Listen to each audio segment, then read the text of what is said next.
Hello student, আমি Tapas sir. আজকে এই ভিডিওতে তোমাদের হিস্ট্রি অনার্স আজকেদের সেক 3 পরীক্ষা হলো, এসএসসি 3 পেপার তোমাদের সেমিস্টার 3-তে। তো সেই এসএসসি 3 পেপার যে প্রশ্নপত্র, সেই প্রশ্নপত্র নিয়ে আলোচনা করব এবং আমার সাজেশান আদৌ 100% কমন এলো কি না, তো সেটা নিয়েও কিন্তু আমি আলোচনা করবো। যারা এখনও চ্যানেলটিকে সাবস্ক্রাইব করোনি, অবশ্যই চ্যানেলটিকে সাবস্ক্রাইব করে রেখো এরকম ভিডিও সবার আগে পাওয়ার জন্য। তো দেখো, তোমাদের প্রথমে দেখো 2024-এ এসএসসি পেপার তোমাদের প্রশ্ন 30 মার্কসের। তুমি বাংলার একটি লোকসঙ্গীত উৎসব পরিদর্শন করেছো, তার উপর একটি প্রতিবেদন লেখো। বাংলার জনসংস্কৃতির ইতিহাসে বাউল সঙ্গীতের বিবর্তনের উপর প্রবন্ধ লেখো। যদিও আমি তোমাদের এই প্রশ্নটি 10 মার্কস দিয়েছিলাম, 30 মার্কস দিইনি, তবে এই যে প্রশ্নটি ভারতের চলচ্চিত্র ইতিহাসে সত্যজিৎ রায়ের পথের পাঁচালীর গুরুত্ব আলোচনা করো, এটা আমি তোমাদের দিয়েছিলাম। তো এটা তোমরা কিন্তু কমন পেয়েছো, ঠিক আছে।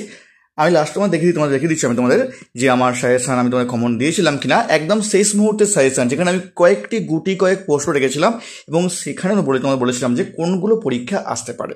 তো তারপর দেখো, তোমার 10 মার্কসের প্রশ্ন দেখো, ইতিহাসের দৃষ্টিকোণ থেকে জনসংস্কৃতি বলতে কী বোঝো আলোচনা করো।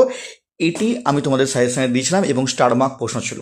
নেক্সট, বাংলার জনসংস্কৃতি রূপে যাত্রাপালার উদ্ভব ও বিকাশ সম্পর্কে লেখো। এটিও আমি তোমাদের দিয়েছিলাম।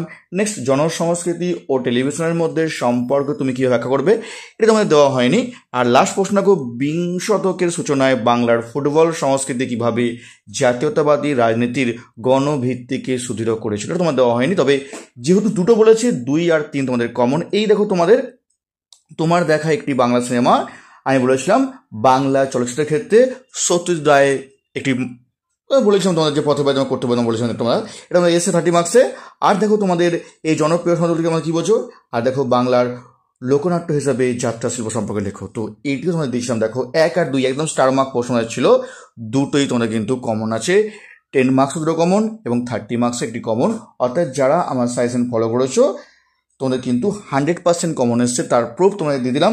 আর যারা সাজেশন ফলো করেছো তাদের কেমন পরীক্ষা হলো অবশ্যই আমার কমেন্টকে জানিও। আর যদি কেউ 4th সেমিস্টার হিস্ট্রি অনার্স পড়তে চাও আমার কাছে অনলাইন বা অফলাইন, স্ক্রিনে আমার ফোন নাম্বার দেওয়া আছে, তোমরা চাইলে কিন্তু আমার সঙ্গে জয়েন করতে পারো।